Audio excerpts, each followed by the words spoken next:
来た。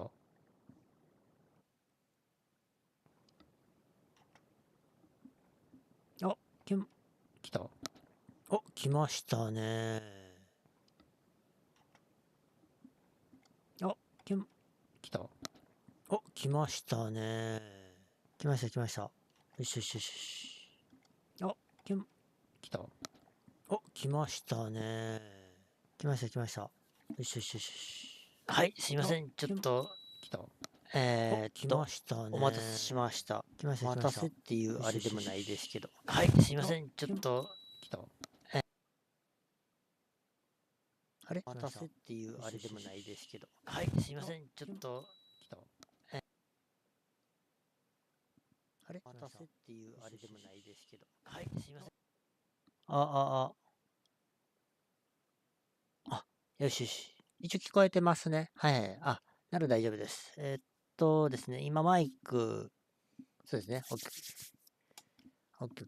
今自分の声がちょっと聞こえて確認しましたんで、はい。これでちょっと大丈夫です。はい。じゃあ、このままちょっと進めていきます。それではですね、この間、いつだろうな、26日ですね。日本時間26日の3時に公開されました、FF16 の、PAX East、2023年ですね。はい。の、FF16 開発パネルについて今から見ていこうと思いますんで、よろしくお願いします。さあ、どんなんかね、ちょっと楽しみなんで、ちょっとワクワクしてますわ。よいしょ。Good afternoon, PAX East. おー、ちょっとうるさいかな。Is everyone ready? Well, it's time to get started, so let's bring our guests out on stage. Hi guys! My name is Naoki Yoshida, producer of Final Fantasy 16. And I am Michael Christopher Koji Fox, the localization director on Final Fantasy 16. Yeah, it's okay. I didn't say 14, 16. X, V, I. 皆さん、PAX East 2023の Final Fantasy 16のパネルにようこそお越しくださいました。All right, welcome everyone to the Final Fantasy 16 panel at PAX 2023. それからですね、世界中の、ゲームファンの皆さん、ライブストリーム見てくれてると思います。ライブストリームも皆さんありがとうございます。All right, and thank you everyone watching from around the world on our live stream. よう作ったね、ほんま。いや、もう。今日は Yes, You Can Bet Tolgal というタイトルで Final Fantasy 16についてお話ししていきたいと思います。And as you know, today's panel, Yes, You Can Pet the Torgal, is going to be all about Final Fantasy 16. まあ時間がね60分と限られてるんでどんどん行こうと思います。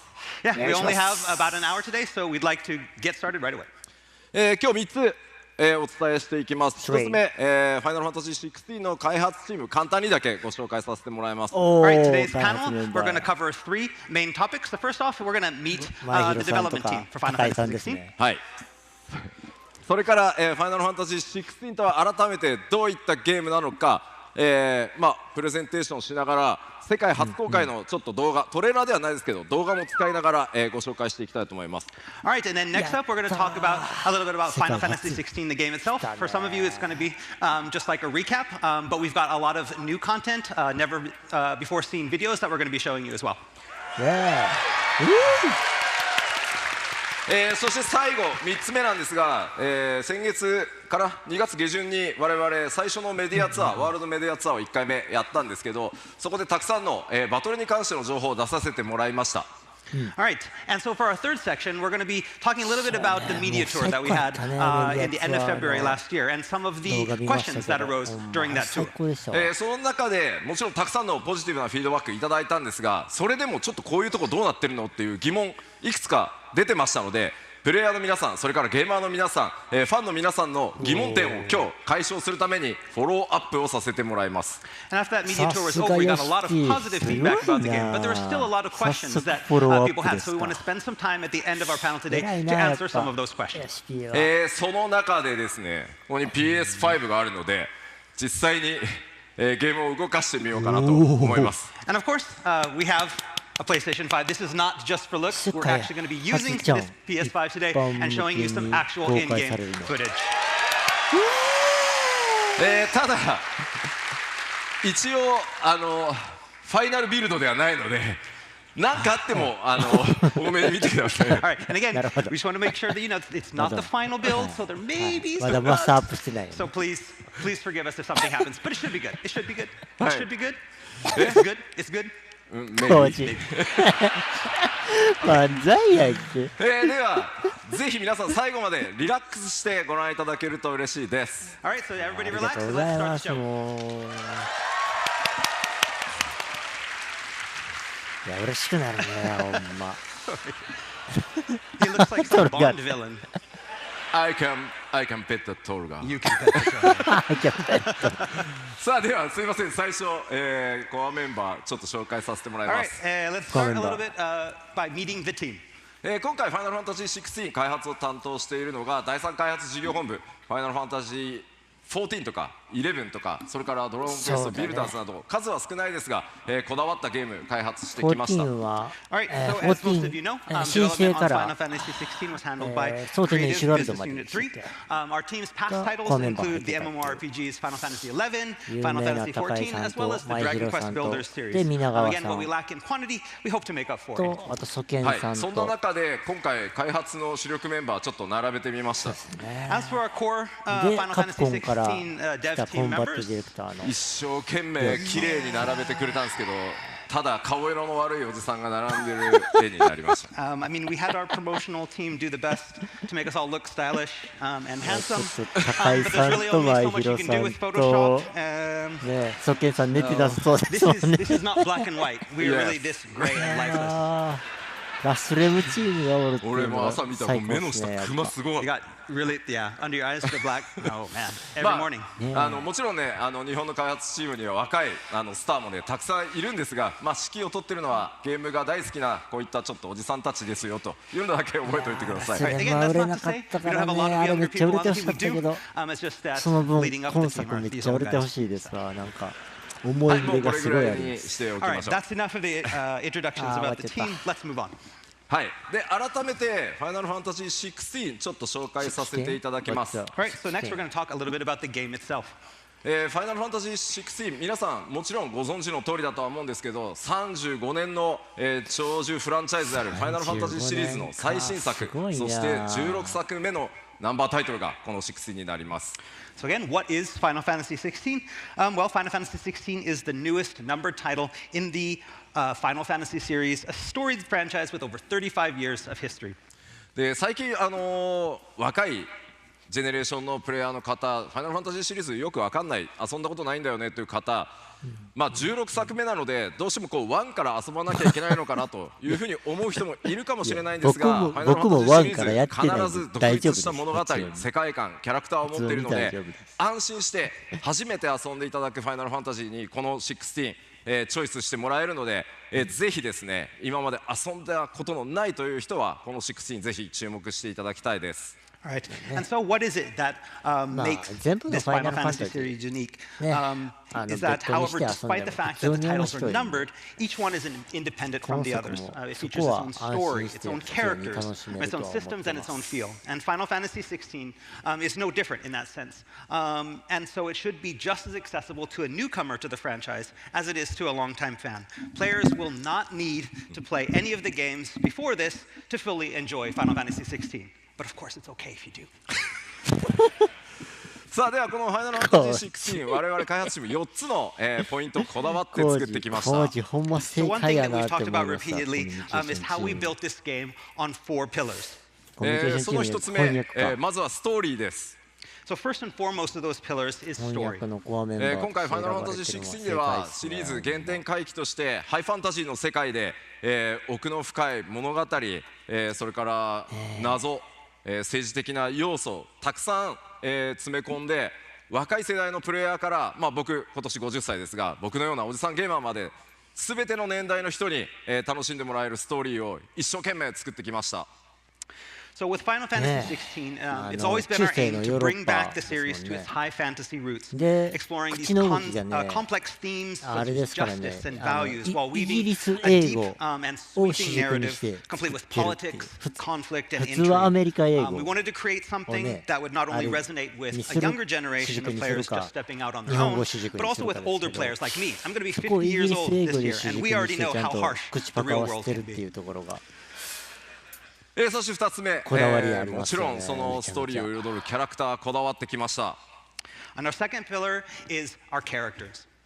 キャラクターはですね、今回国のすべて、そして愛する弟を失ったクライブ・ローズフィールドという男の復讐から物語幕を開けますが、さまざまな登場人物、価値観、それから脅威、いろんなものがこうぶつかり合って群像劇のようにキャラクター描かれていきます。ぜひご注目ください。All right, while our main focus of Final Fantasy XVI is and the narrative is fixed upon Clive Rosfield as he seeks vengeance for the loss of his nation and his family, our game features a vast ensemble cast of compelling characters, each unique in their own backgrounds and motivations. And their stories, players will watch unfold around Clive's in this veritable clash of wills. そして3つ目、やはりシリーズ期待されるのがグラフィックス。今回はプレイステーション5のパワーを使ってですね、現在僕らができうる限りの、グラフィックスクオリティ追求してきました。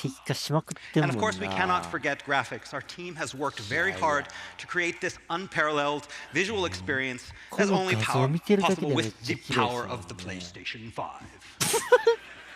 言い方よ。You are Square Enix? I'm Square Enix. Not Sony. Not Sony? Oh, it's okay. We love you, Sony. The power of the PlayStation 5. そして4つ目、バトルシステムになります。And finally, and possibly most importantly, is our battle system. 今回は特にですね、シリーズ初のチャレンジとしてリアルタイムのアクション、バトルというところに、ものすごくこだわって作ってきました。So our dedication has been to create this exciting combat system that, for the first time in this series, introduces full real-time action combat. 特にですね、今回召喚獣にフィーチャーした召喚獣同士の激突を描いた召喚獣合戦、これら全ての要素でまるでハリウッドの超大作映画をその手でプレイしているような感覚をぜひお届けしようと思ってます。Players will get to experience this thrilling summon versus summon battles, which put Clive in control of an icon of his own to carry out battles on a massive scale. The Final Fantasy series has long been described as a cinematic experience, but now we can truly liken this to actually playing a Hollywood action blockbuster. では喋ってばっかりだと飽きるので、この4つのピラーまとめてダイジェストでカットシーンだったりバトルだったり召喚獣バトルだったりいろんな要素を入れた動画用意してますのでご覧いただこうと思います。Alright, but talk is cheap, so we've prepared a short video of captured in-game footage showcasing the 4 pillars. Let's start. I only stand here today because of Joshua. 13 years I've waited for this chance. I've slept in filth, drunk from a gutter, killed more men than I can count. BGM が。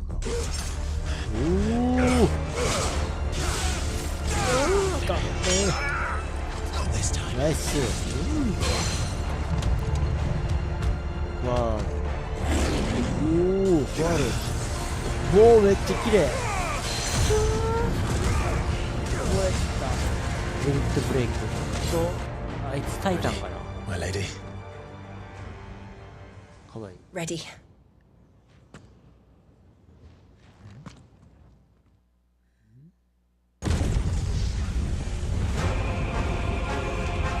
Oh, 来た。やば。BGM やっぱすごいよな。世界最初するなほんま。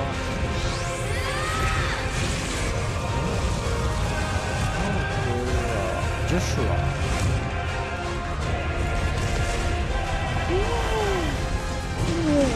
タイタン。でかっ。どこ行く？ちょっとやばいって今のおい見た早っこごいルートンがこんなにスポットあったことがある。遅刻がですか。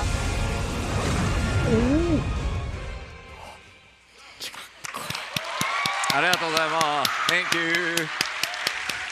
いや最高。もうまあ今日のパネルまだまだビデオをご用意してますので、ぜひ最後まで楽しんでいってください。And that is not the only video we're going to be showing you. We have many more videos to be showing you today, so please look forward to them as だ well. ってこれ。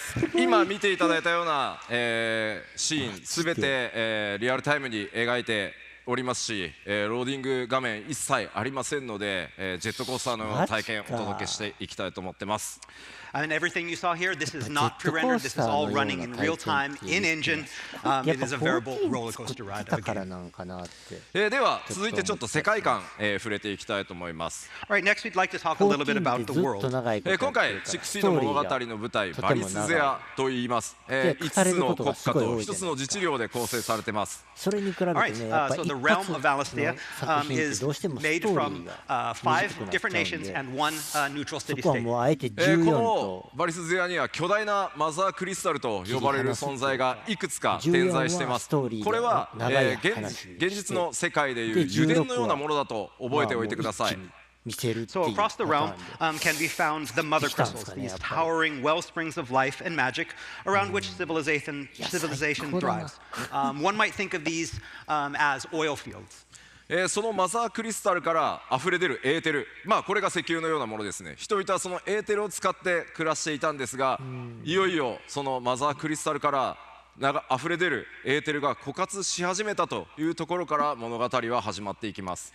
And these oil fields, these mother crystals, are where the realm gains its energy that powers their everyday lives, the ether, which can be compared to oil. And so this resource, however, proves to be finite, and because of that, this bitter struggle arises amongst the nations over control of what little remains. 結構きついっすね。結果マザークリスタルを奪い合う戦乱の時代が訪れるということになります。 And that brings us into the current 悲 age しい of 生き war 物 and です strife. ね、人間って。では続いて動画もう一本いきましょう。マジか。 All right, and we have another video that's going to showcase our areas. ここではですねこの冒険の舞台バリスゼアをいろんな地域ウォークスルーでまとめてありますのでご覧いただきましょう。 And so we're going to be showing some of the areas that are available for exploration in Final Fantasy XVI with this short walkthrough video. Let's begin. やった。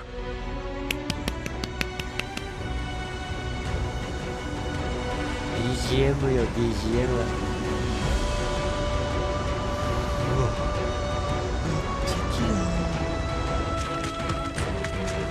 チョコボーンチョコボーン。わあやっぱすごいな。めっちゃ綺麗よ。やばい。やりたい。やばい。やばい。これたまらんっすね。音楽や。やば。この音楽よ、やばくない？すごいな。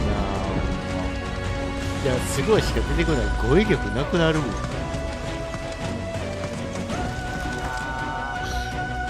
年かけただけのことはありますわ、ほんま、マジでこれ。おお、少年期。少年期であの城とかたまにしか行かないからな、多分。それなりにあの作りってすごい。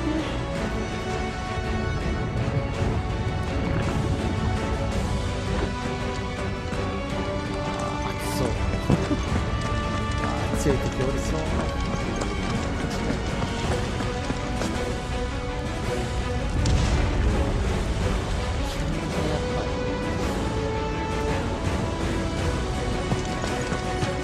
お、めっちゃ綺麗。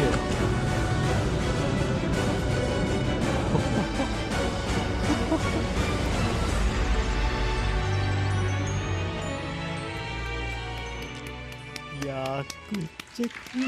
クリスタルすごい。ありがとうございます。すごい綺麗じゃなかった。今ご覧いただいた映像すべて、カットシーンなどではなくプレイヤーの皆さんが主人公クライブ・ローズフィールドを、際に赴き、探索しバトルをするエリアになってます。And again, what we just showed you is いや these are not ー cutscenes. でも These 結 are 構 all areas ワ that ールド Clive あ will り be able ま to go すよ to ね and 今見 explore た and 感じ whatnot. だと。ぜひですねこの16の世界バリスゼアの、世界を冒険するのを楽しみにお待ちください。 And again, we hope you have fun ありが exploring とう the ご world ざいま and hope you look す forward to 楽しみにしてます。続いてセクションとして進むのが、キャラクター、特にファイナルファンタジー16の世界で非常にユニーク、現実と違うのが召喚獣、そしてドミナントという存在になります。All right, next we'd like to shift focus to our characters, specifically the dominants, these wardens of the elements and the keepers of the icons that play such a central role in our narrative. このバリスゼアの世界には召喚獣という圧倒的な力を持った存在がおり、20メートルほどのものから、全長120メートルのような巨大なものまでさまざまに登場してきます。But what are the icons? The icon is a Final Fantasy XVI name for what fans of the series will know as the summons. タイタンがやっ These ぱ一番 mythical, でかいのかな。 giant magical で beasts も of さっ legend, きの capable of アホみた taking い out にでかい entire やつ nations if 何 not kept in check. あれ見た In 限り Final ラス Fantasy ボスですよ XVI, ね their あれ size ranges from 60 feet to over 350 feet tall. そしてこの巨大な召喚獣をその身に宿し、いやあれはラスボス人でありながらでしょ召喚獣へと変身していくそんなキャラクターのことをドミナントと呼んでいます。But unlike other Final Fantasies, Final Fantasy 白がねすごい優しそう 16's な顔 icons し are て not ますよね。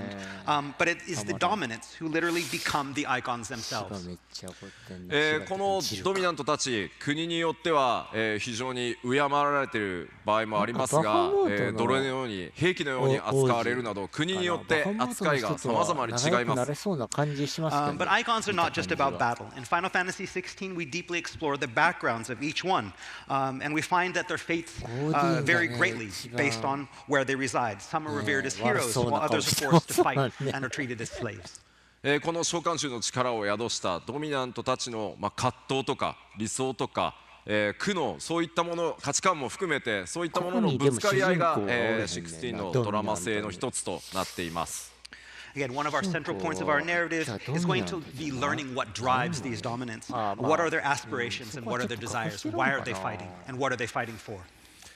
ではここで、主人公のクライブ・ローズフィールドを紹介させていただきます。Right, now let's take a quick look at our main protagonist, Clive 少 Rosfield. 年期今回物語の主人公クライブ・ローズフィールドと言いますが、こちらねスクリーンショットご覧いただくと分かるように今回物語はクライブの少年期青年期壮年期この3つの時代を壮大に描いていきます。最高やんそれ。 So, our story 大好 in きよ Final Fantasy XVI follows 大好きよ Clive Rosfield through three important stages of his life. As you can see here from the left, キャラ作っ his てるも teens, んです his よ。 20s, わ and his それた 30s. まらんな。クライブ自身がどういったキャラクターなのかというのを皆さん自身プレイヤー自身がしっかり、理解するためにも、彼の少年期からじっくり追うことでですね彼の考え方とか、そういったものが理解できるようにゲームデザインされています。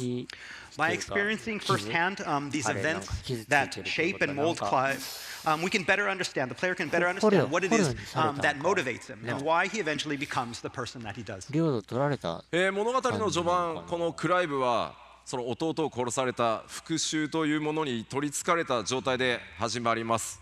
その旅路がどんな結末を迎えていくのかぜひ、皆さんの手でお確かめいただければと思ってます。 Our story starts with Clive obsessed in his pursuit of revenge for the loss of his brother. But across his journey, that will slowly change through chance encounters that ultimately open his eyes to a whole different world. ただですねもちろんこのちょっと孤独な男クライブですが彼にはこのね心強い相棒のトルガルがいます。 But Clive is not alone in his journey and is accompanied by his faithful hound, Tolgal, who in addition to being soft and lovable and such a good boy, is fiercely loyal and a deadly fighter. Good boy. Such a good boy. というわけでですねぜひこのトルガルの活躍にもご注目ください。 So yes, the story is not only about Clive, but it's Torgal's story as well. そして何より今回我々、大きな挑戦をしてきた、コンバットシステムですが、2大要素をご紹介していきます。 All right, and finally, let's talk a little bit more about our twin-tiered battle system that I mentioned before. まず1つ目がクライブ自身がさまざまな召喚獣の力を得て召喚獣アビリティを駆使して戦う召喚獣アクションというものがあります。いろんな組み合 So わせ Final 楽し Fantasy めるやろ XVI's なこれ combat can be split up マジ into で two different types. The first being player versus enemy battles, in which Clive himself fights against creatures using a customizable combination of unique and powerful iconic abilities acquired from the different icons he meets along his journey. このアイコン、召喚獣アクションですが、プレイヤー皆さんの手で、新しいアビリティを取得したり成長させたり強化することができますので、ぜひ自分ならではのクライブをカスタムしていくというところもぜひ楽しんでいただければと思ってます。Many different abilities can be learned and upgraded and customized in a way that's going to 面白 match そう each ですよ player's ね play アクシ style. ョン RPG、そしてもう一つ大きなバトルの柱、先ほどから紹介している召喚獣同士が激突する召喚獣合戦になってます。And our second type of battle are the icon versus すごいな icon battles, in which Clive himself becomes an マジ icon で to それ clash を with other 実 icons. 装するこの召喚獣合戦、やばくないそのシチュエーション召喚獣同士の戦いにおいてさまざまなシステム、いろんなゲームデザインを用意してあります。なのでかなりユニークなゲーム体験になっているのではないかなと思ってます。These unique, massive scale encounters are all created from the ground up to have this unique feel to each of them, that it's not going to be the same every time. ではここでまずはじめにそのクライブ自身の召喚獣アクションの一部をぜひ動画にまとめましたのでご覧いただきます。召喚獣バトルはまた後で触れていこうと思います。Okay, so next up, we have a video that's going to showcase the first type of battle, the one that showcases Clive's iconic abilities. As for the iconic clashes, we have another video for later in the presentation. So let's watch this first one on iconic abilities. やった Yes BGM 最高やんお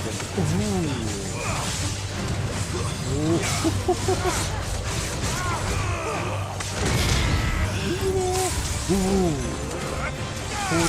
おお白ラブ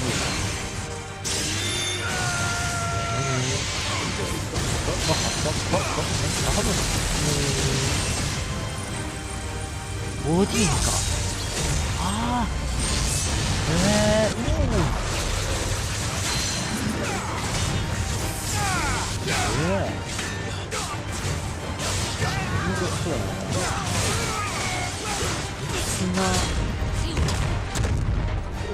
この技かっこいいでもでかい人がすごいフリート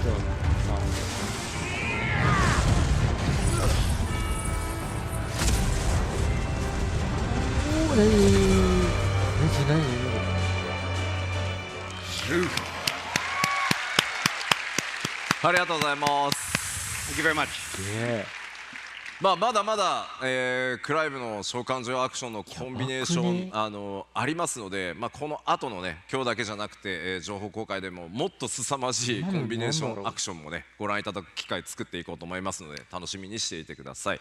All right, and again, what you saw in this video is only a fraction of the different type of combinations that are available and achievable through our unique system. And so we hope to release more of that information in the near future. ではここからはですね、主人公何でもあり先月やった1回目のメディアツアーの、皆さんからいただいているコメントなどのフォローアップをしていきたいと思います。 Okay, and so one might think that what we've shown you might be enough to satisfy the masses, but no, there are still questions, and so we understand that with all the information out there, it can be sometimes be hard to find all the answers. We did our media tour, but there's still a lot of questions, so we want to touch on a few of those today. ちなみにこのスクリーンショットに出ているキャラクター、結構重要なキャラクターだったりします。 Oh, yeah, the character that you see up here, this old man, he's actually a very important character in the game. そうバリス勢ロアをねめちゃくちゃ詳しく語ってくれるコージみたいなキャラクターなので。This is actually the Valstian lore master, and he knows all about the world. Yoshida-san kind of compared him to me. Yeah. Aw, thanks. そんなロアマスターに今日こんなあたり、答えてもらいます。 And so these are the type of questions that we had asked of 画面 us. 暗い。笑うところですよここ。 Yeah, I think so. QT あるのないの。さあさあこういうところア安心していただくために皆さんにぜひ実機も使いながらフォローアップしていこうと思います。 Again, so we would like to answer all of these burning questions, and we're going to be doing that here today using the power of そ the れに答 PlayStation えてくれ 5. る。めっちゃ優しいやん。さあまず一つ目こちらです。 All right, so let's start with this one, or these two, to be specific. 画面暗くないかマップ狭いよねって。 Yeah, we got a lot of this. そんな Why わ is it か so るやん。もう dark? 答 Why えな there く is て so も。 small? そういうステいやージやん。いやいや No, no, no, no, no. まあ落ち着いスローダウンプリーズそれだプリーそれだプリスローダウーンプリーズ。そうやろ。落ち着けよ、お前ら。まあまあ当然暗いだけでも狭いだけでもない。 That's right. It's not all dark. The 当たり前や。 game, the areas aren't all small. でま見てるわあなんでこうなったかというとちょっとメディアツアーにはやっぱり今回「ファイナルファンタジー16」そうリアルタイムアガル出せんやからクションそのバトルをやっぱりメディアの皆さんにそう大丈夫ですよすごいいいアクションゲーム作りましたよという部分を触ってもらうために選んだステージがちょっと夜のステージだった。 Okay, and so one of the biggest question marks about Final Fantasy XVI has always been the switch to the full real-time action controls. And so the media tour was set up to be an opportunity to showcase our new battle system and controls. And it just turns out that the area that we chose for that happened to be a dark area. いやもっと明るいエリアにすればいいじゃない。 And then what's like, then why didn't you choose a brighter area? 一番最初に出来上がったステージだったの。 It's because this is the stage that we had completed first and it was the most ready. Sorry. いや僕だって明るいステージでやりたかっ Yeah, た。 yeah, I mean, we wanted to do it in a brighter stage. まあでも幸いメディアの皆さんにはものすごくねバトルしっかり触っていただけて素晴らしいレポート書いていただいたのでぜひねまだご覧になってない方はそのバトルのレポートご覧いただきたいです。 But again, the media feedback, other than that it was pretty dark, Nah, was actually really, really good. Garuda And so, story. if you haven't checked out those interviews yet and the media reports on their やばいっすもん。 impression of the battles, please check those out. ではプレイステーション5を使ってじゃあ実際そんなに暗くないよっていうのとマップ結構広いのもたくさんあるよというのをご紹介したいと思います。 So again, to prove to you that the game isn't all tight quarters shrouded in everlasting darkness, let me whip out the old PS5 to show you one of our more larger explorable areas that we call fields. Right here. おお、じゃあ綺麗行きましょう。 All right, let's Yaba. switch the screen to the Yeah. PS5. 止まってないよかっ Okay, た。 it's not froze. It didn't freeze. It didn't freeze. 今ポーズかけておいたんで We pause it. Now we're gonna unpause. Here we go. Wait a minute. Wait. Controller. I just want to show. Look. This is not a video. おいおい Okay. おい、世界初と言ってもいいぐらいの。あんなかっこ悪い動きしないでくれるかな。 I'm Sila sorry. Yeah, I ako mean, lang, made Clive look bad in that, but I had to show you it was real. まあバリス勢の世界これフィールドと呼ばれるまあ大体2キロ ×2 キロ四方のエリアになりますがかなりね広いマップっていうのももちろん用意されてます。 So again, we do have these very open, spacious areas. This one happens to be again about 2 kilometers by 2 kilometers in size. でちょっと進んでみましょうか。 All right, let's head over this way. トロガル、おお、ダッシュ。いいね。でまあこれいいじゃん。普通のハイファンタジーの世界にはね存在しないオブジェクトですがこちら1500年前に存在していたと言われる空の文明と言われる謎のね、古代文明の遺跡が各所に点在してます。 Again, we mentioned before that the game is high fantasy, but everywhere in the world you're going to see these type of old relics from an ancient civilization, which we call the Fallen, which existed up until about 1500 years ago. で実際このフィールドの中にはこうやった、人々がね集まってキャンプなどが、開かれていたりします。 And of course, in these large fields, it's not just places for battle, but you also have towns 今行った方が and いい。 encampments as 何が well. 起きるか分からない。まあこういったところもあー基本は全くロードなしシームレスにも全部進んでいきます。 And as you see, it's all seamless from field into チョコ town. ボかわいい。チョコボかわい Dynamic conversations. い。めでっちゃあんまり人おるな。進むと、ストーリーが進んでしまってスポイラーになるので、Oh, yeah. ワールドマップの紹介をしようかな。 Okay, yeah, we can't go any further. It's about 145 more yards to the next part. We can't show you that, so we're going to stop here and we're going to show you the world map. ファイナルファンタジー16ですが、このようにワールドマップというものが存在しています。 So with Final Fantasy XVI, we have this world map, and these are the areas that you can explore. で実際にプレイヤーの皆さんは物語を進めていくとこのワールドマップに行けるエリアというのがどんどんアンロックされていきます。 And as you proceed through the story, you'll be unlocking more and more areas that you can visit. で基本的には物語ストーリーを進めるためには新しくアンロックされた場所で、バトルをしたり物語の展開が起こったりするんですけど、もちろんそれに従わずに他のエリアに行ってアイテムを取ってきたり、モブを探したり、そういったことも自由にプレイできるようになってます。 And again, of course, players can choose to, again, follow the main scenario along when you unlock new areas, or you can go back to the areas that you previously visited to have battles or search for items and just explore. じゃあ実際どれぐらいでエリアチェンジするのか試してみようか。 All right, and now we're going to show you what it's like to actually travel to an area and how much loading time there is. 怖いな。 And here we go. 1, 2, 3, 4ぐらいですね。 All right, here we are. Boom. 早っ。すごいな、4秒か。ナウローディング出さなくていいよっていうギリギリぐらい。 That's right. Yeah, it's just short enough that we don't have to put a now loading symbol on the screen. ではちょっとここで、その RPG 的な要素をちょっとだけご紹介するのにセーブデータ変えます。 All right, so next up, I want to show you a different type of area, an area that has a little bit more of our RPG elements in Final Fantasy XVI. So we're going to have to switch our save data.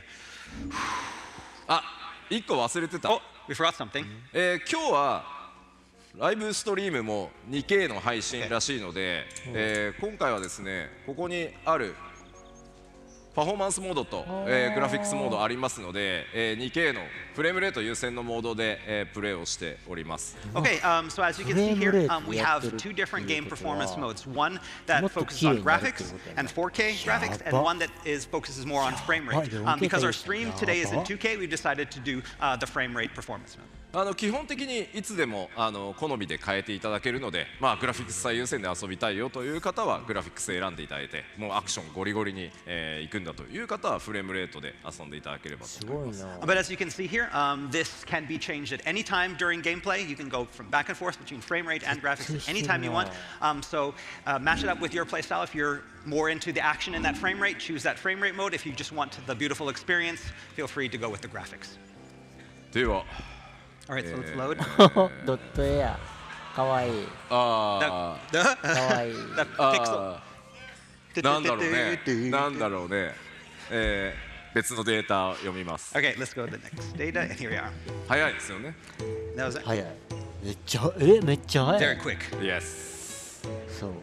こちらがですね、クライブ青年期に訪れることになるシドルファスが組織している組織のアジトになります。 All right, so next up we have an area that's called the Hideaway. And this is an area that's run by Sid, someone that Clive meets along his journey. で大体ここが、皆さんのベースキャンプのようなものになるとイメージしていてください。 And this is kind of like a hub or a safe area where Clive can return in between his adventures. どうやって建てた？例えばこのアジトには、こういった建てたんじゃなくてなんかカローンのショップがあります。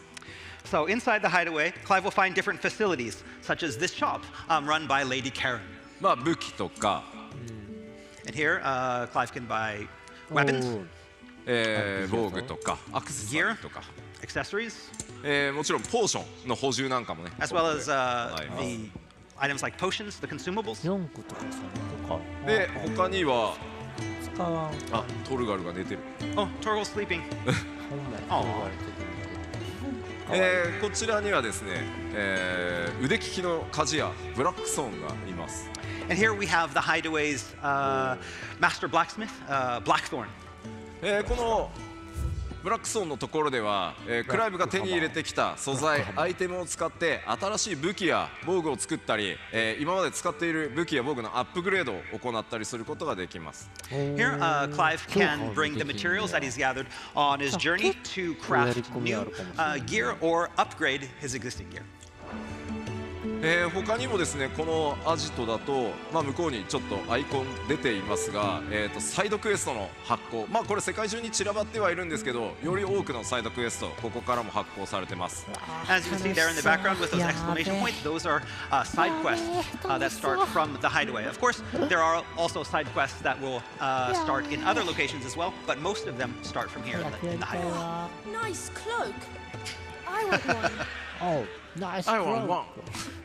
I want one. そしてこちらのストーンもぜひ覚えておいてください。 All right, and next up we have this item that's called the Arete Stone.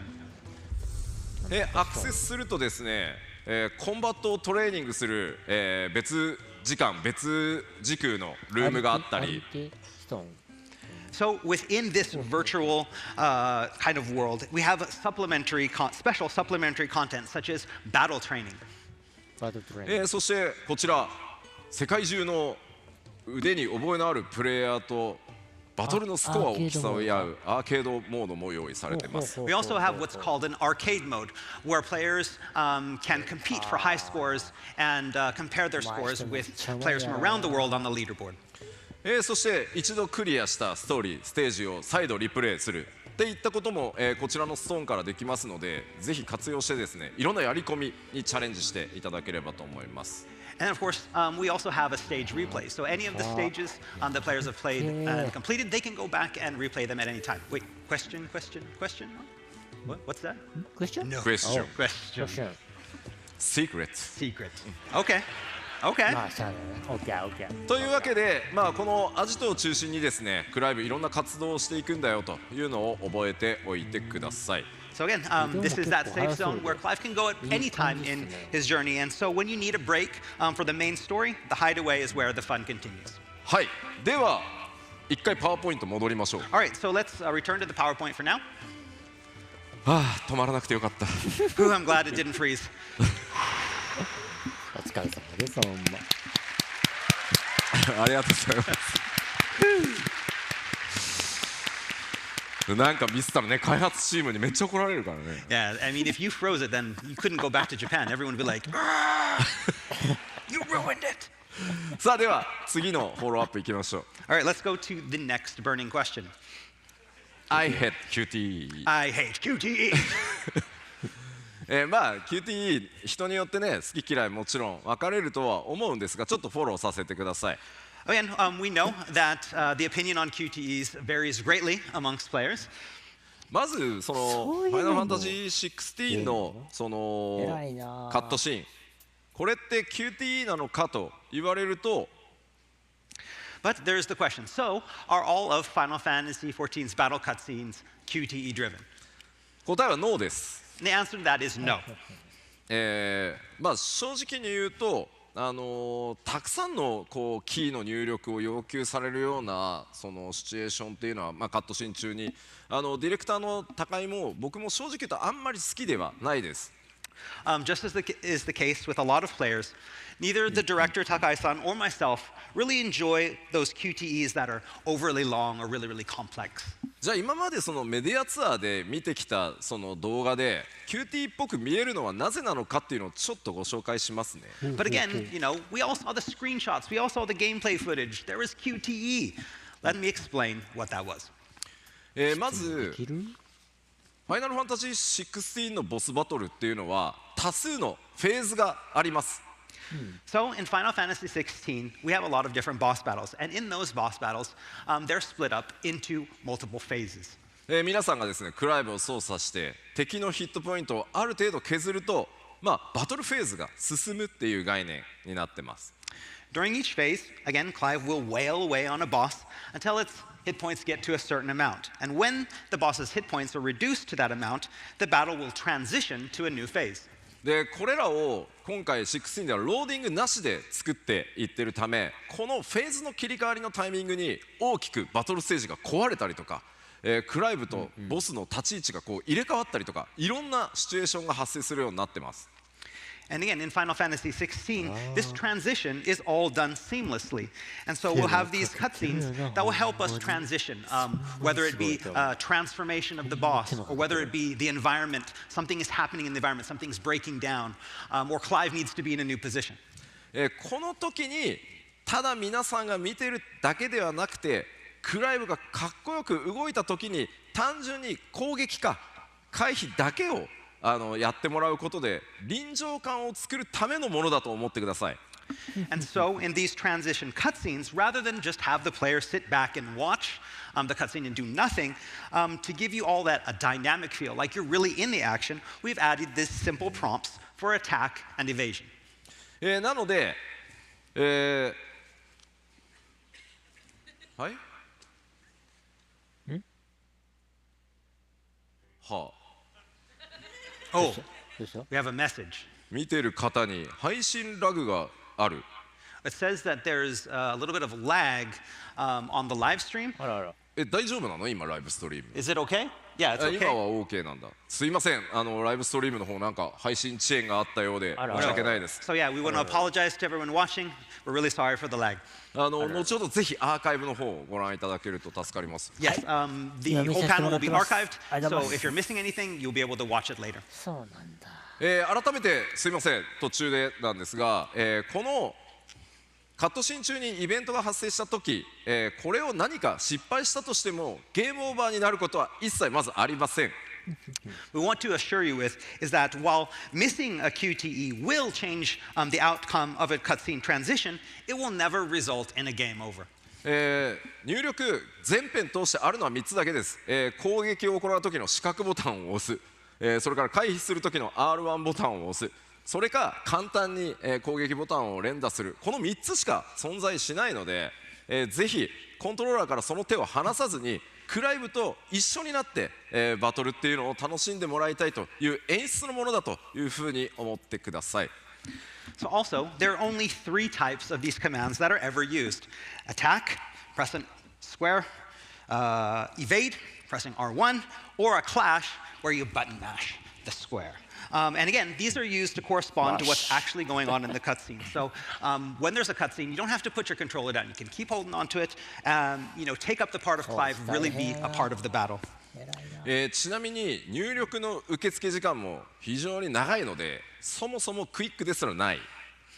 And also, with these mini QTEs that we have in the game, again, the amount of time that you get to press the button is actually, you have a lot of time. It's not actually that quick. なので スロー Slow time event, STE. するためで。まあまあでもそれぐらいのものだと思ってあまり気にせずにいていただけると助かります。 Again, it's not something the players are going to need to worry about during the battles. They're 偉 very いね leisure. ちゃんとそはいういうところも。では次のセクション行きましょう。 All right, let's go up to the next burning question. あ Oh, yeah. アクシ Yeah. ョン家でダンスこれがよかっはでも正直気持ちがもちろんわからないわけではないです。 Again, I really, really understand this as a player た。そうで myself. すよね。なのでまず最初に本当にすいません。 So, I'm gonna start off by, I apologize. I'm really sorry. いやで偉いよもう。僕らはもちろん開発チームもターンベースの RPG は大好きです。それで育ってきてるので我々も。 Again, but just like you, again, we on the dev team, we all love turn-based games. Again, we grew up on turn-based games. ただそれと同じぐらいもしかしたら今それ以上にやっぱりアクションゲームが僕ら自身大好きなので今回はそのアクションを盛り込んだファイナルファンタジーというものに挑戦させていただきました。挑戦やんな And これ again, but we な。 also really, really love action games, maybe even a little bit more now that we're older. And we wanted to take this opportunity to make the next Final Fantasy into something that was going to challenge ourselves. And we wanted to challenge ourselves with making a full action-based Final Fantasy game. Something that, shows the world the potential いや of the でも series. 楽しみです。ほんまただちゃんとお約束します。誰もが楽しめるゲームにしっかり仕上がってます。偉いよな。 But Final Fantasy XVI isn't just for those players who excel at action games. We want everyone to play it. いやーこれ準備するのすごい And な。 that guy, right there. In the third row, I think I talked to him earlier.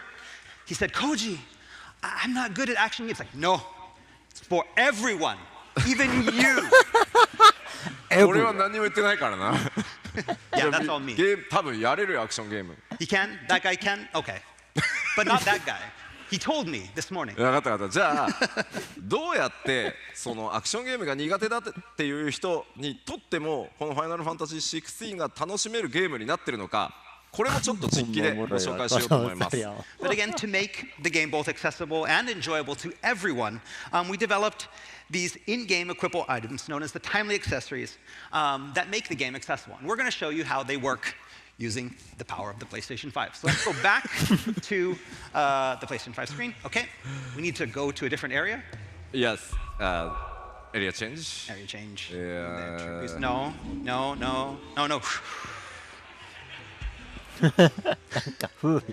Save number 2, 3. Three. Yes, 3. かわいい。喜んでるよ。Yay.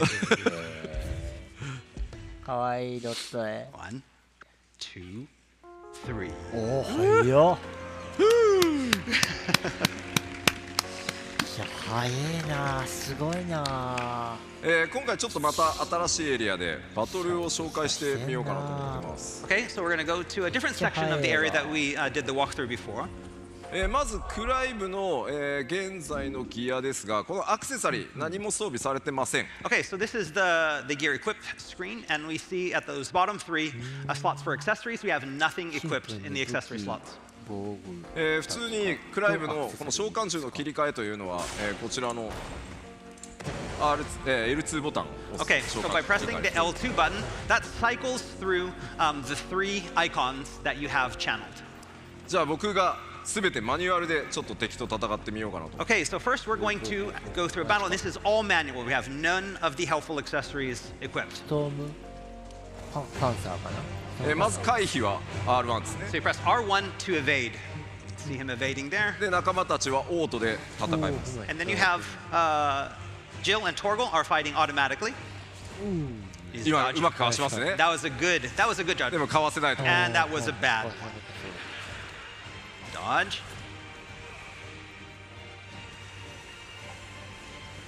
おお、堀。おお、ナイス、ナイス回避。おお、ほほほほほほ。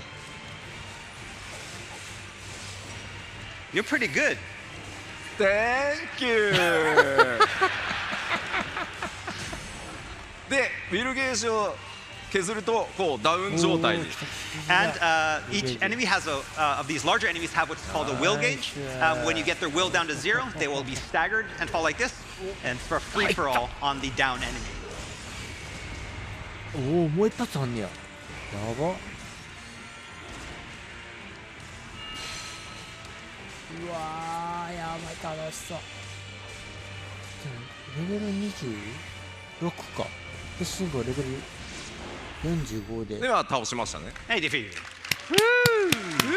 構時間かかりますね。How much practice? How much practice? 4 times? 4 times? ちょっとわかんないんで。まあ今のが、何も、サポートつけてない状態、フルのアクションだと思っていただければいいです。僕なんて全然下手な方なんで。いや、 All right, and again, that was with none of the helpful timely accessories equipped. And so, again, I'm not as good as this as a lot of players are, but that's what it's like at the base difficulty. ここでですね、ちょっとアクションゲーム苦手だという方におすすめのサポートアクセサリーご紹介します。 Again, we can understand that even that can be very overwhelming for players that aren't used to action type of games. And so now we want to equip the timely accessories. 今回「ファイナルファンタジー16」難易度を選択するといったような考え方ありません。このアクセサリーを使うことでアクションの自分の苦手なポイントを補ってくれる、これをつけることで誰でもアクションゲームを楽しめるというふうに作ってます。 So again, with Final Fantasy XVI, we don't have the traditional difficulty system where you choose like easy mode or normal mode or hard mode. The difficulty is the same, and we change the difficulty, and each player can customize their own difficulty by equipping or unequipping these timely accessories to basically match their own skill level. では今回はこの5つのアクセサリーの中からオートアタックをまずつけます。 So first off, we're going to equip what's called the Ring of Timely Strikes, which automates the attacks. さっきの僕のマニュアル操作とクライブがどれぐらい動き変わるか見ててください。So we want you to see what it's, compare it to what you saw before. Before, it's fully manual, having to press all of the buttons and all of the combinations to do the attacks. This condenses it all down into the square button only, and we want you to see how that differs. もう一つが、オートスローリング。And the next up, we're going to equip what's called the Ring of Timely Focus. こちらはですね、攻撃、クライブを相手から攻撃を受けそうになると、その数フレーム前からゲーム全体がスローになるので、ゆっくり回避を、しっかり自分でその手で選択することができるようになります。And with this ring, what happens is when something is about to attack Clive, or there's an incoming attack, right before it hits Clive, the game will slow down and Clive will be prompt to press R1 to evade out of the way. So it basically slows down the action to allow for easier evasion. では、さっきの相手より強そうな All right, let's ク look ワー for ル a を different animal. Let's find, before it was a storm panther, now let's find the stronger curl. 見ててくださいね。まず攻撃 All right, so を now we're 避 going to け do ます。 attack. We're going to dodge one of the attacks. おお、めっちゃ便利だ。これ R1 を押すだけですね。おお、いいんだよな。おお。すげえ、めっちゃ使いやすい。あ、自分で避けちゃった。Oh, that was good. Yes, just pressing R1 at the prompt.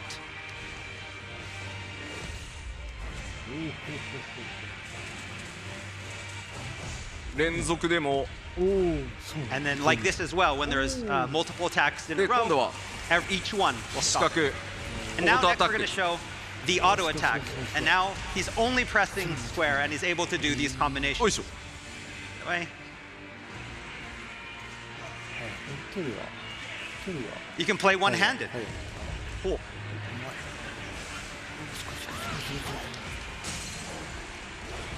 だからここまでそのサポートしてもらうと本当片手でもこれぐらい遊べちゃいます。 And again, you know, the ring of timely focus and the ring of timely strikes condense the action down into something so simple that you can play with one hand. もちろんだからこのオートスローだけをつけてアクションはね自分でやるっていうのも楽しみ方の一つなんじゃないかなと思ってます。 Again, another option, again, because these can be combined in any way you want. For example, if this is too easy, maybe only equip the ring of timely focus that helps you with evasion, but then decide to do all of the action manual. ナイス。はい、倒せましたね。ありがとうございます。 There you go. まあもちろん今オートスローリングをつけてるので攻撃を受ける直前にスローになりますが、まあその回避自体をもう全部オートにしてしまうっていうアクセサリーも用意しているので、プレイヤーの皆さん一人一人がどんなスタイルでこのゲームを遊びたいか、そこをぜひチョイスしながら、自分で、楽しめる楽しみ方っていうのを見つけられるようになってます。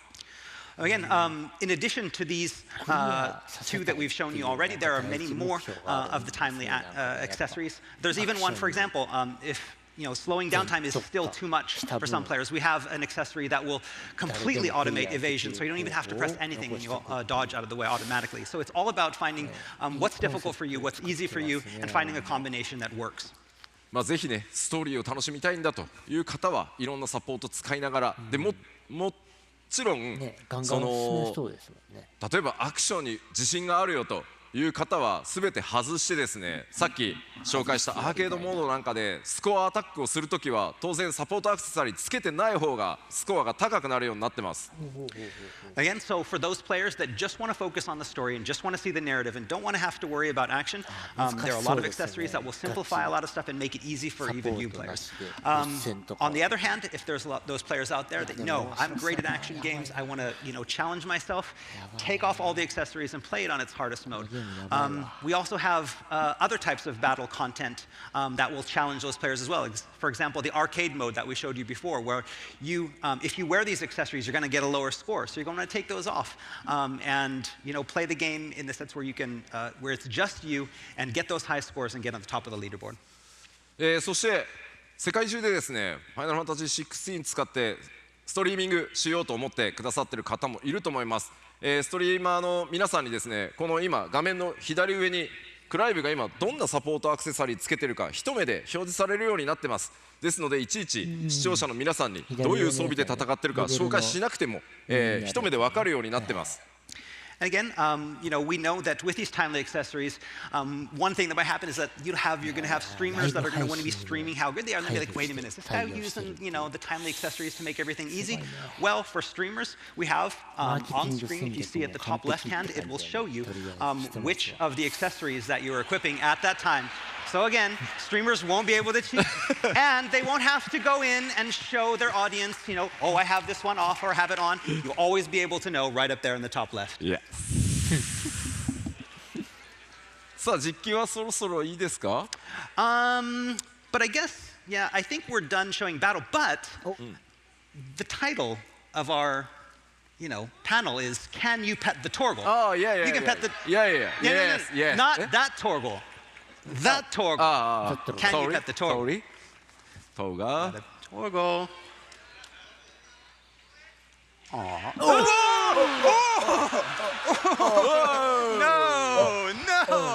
Sorry. あ、しょんぼりしちゃった。Can you kill the Tolgal? No. よし Pet. Pet. Good. Yeah, よ good し操作ミス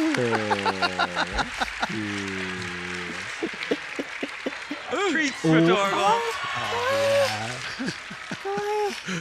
ごめん単純にボタン間違ってた。 Sorry, I pressed the wrong button. Yeah, right. Yeah, right.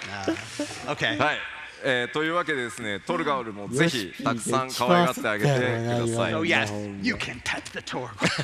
All right, let's go back to the PowerPoint. はい、実機でした。ありがとうございました。では、そろそろ最後のセクション行こうと思います。 Okay, next up, go on to the next question.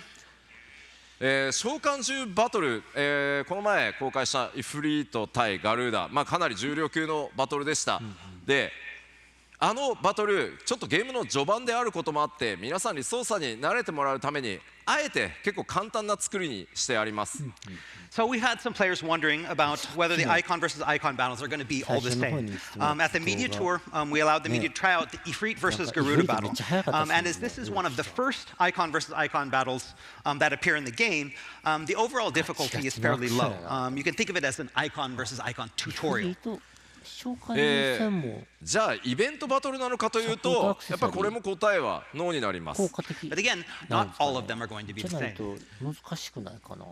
召喚獣バトルテーマごとに、バトルシステムが異なってるんですがこれをなかなか言葉で伝えるのは難しいのでストーリーのスポイラーにならないギリギリでまた新しい動画ちょっといくつか持ってきましたのでご覧いただいた方が早いかなと思います。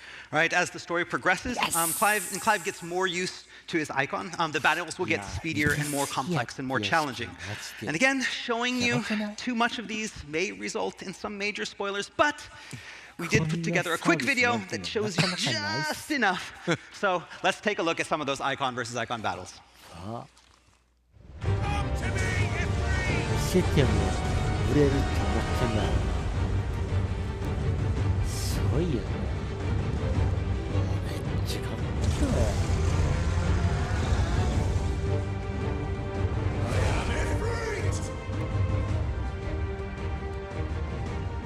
こいつなんなの？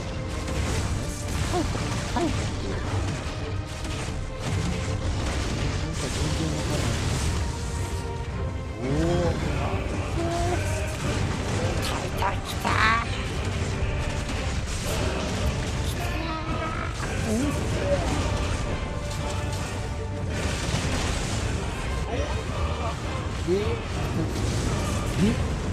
タイタンロフトタイタンなんこいつ。せやろ。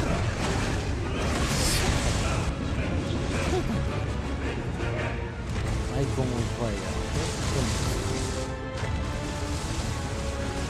召喚獣の炎の火の召喚またイフリートねわからん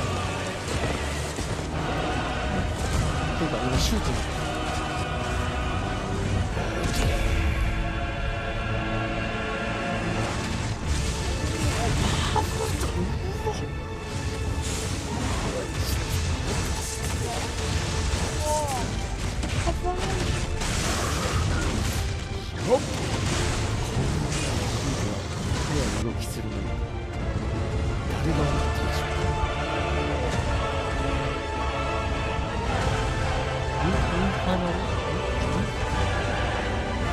ナルアイコン。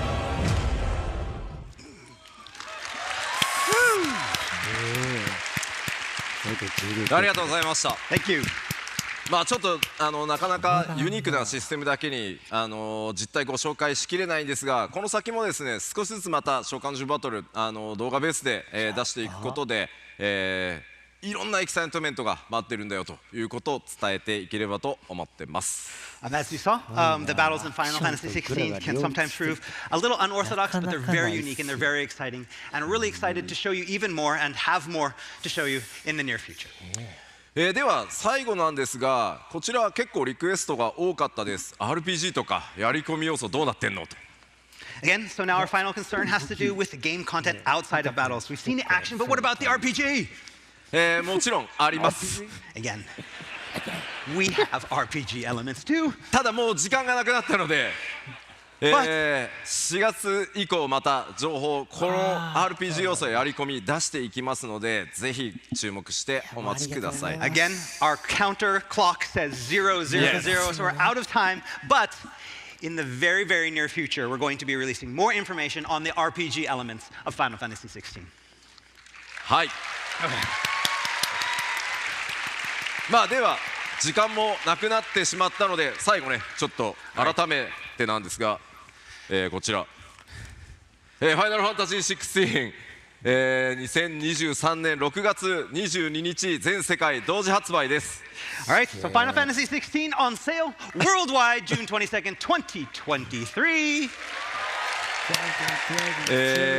ぜひですね、まあ今のところほぼほぼ予定通り発売しますので、ぜひ予約をしてお待ちください。 And we don't expect any delays.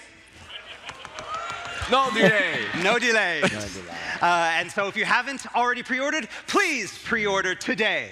Yes. Today and every day. Pre-order every day. それではすいません、駆け足になりましたが、最後まで、このパネルありがとうございました。ライブストリームの皆さんもすいません、途中ラグあったそうなんですが、アーカイブしっかり、用意しますので、ぜひそちらも合わせてご覧ください。 All right, thank you everyone for watching the entire show with us. For those watching the stream, we really, really apologize about the lag. Again, watch the archive. Thank you for everyone for coming. Thank See you!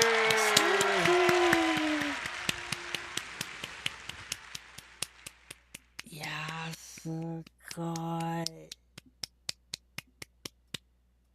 いやー、すごいですね。あー、やばい、勝手にいっちゃう。あごだ。ちょっと待って、ちょっと待って。勝手にいっちゃった。勝手にいっちゃった。よいしょ。お疲れ様です。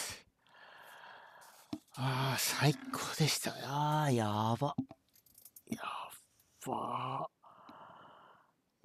怒涛の動画。ねえ。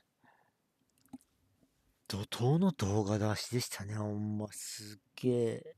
最初ちょっとストーリー的なやつで、次は世界観の発表で、次、バトルの発表で、で、最後が召喚獣。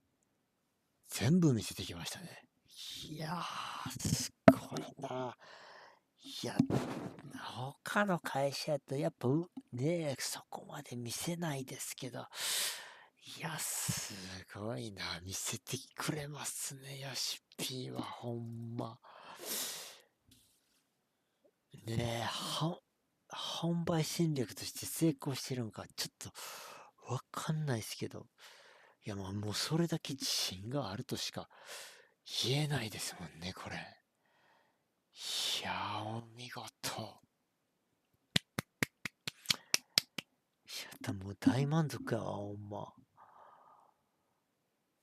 2023年6月22日。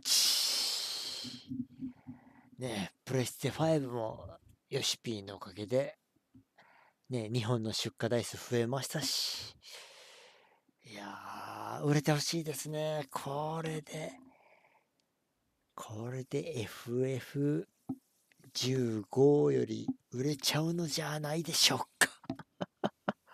ね、そうなったら、マジですごいことになりますよ、ほんま。快挙ですからね、FF15 の方が、ね、Xbox でも同時に出して、で、世界の販売台数多かったですもんね、ハードの。それでどうなるかですね。いやー、めちゃめちゃ楽しいです。それじゃあ次は4月ですかね。4月に新しい動画を待って、6月まで心待ちにして、待機したいと思います。今回は以上になります。ご視聴ありがとうございました。長々と1時間10分ほどやりましたけども、ありがとうございました。では失礼いたします。いやー、楽しかった。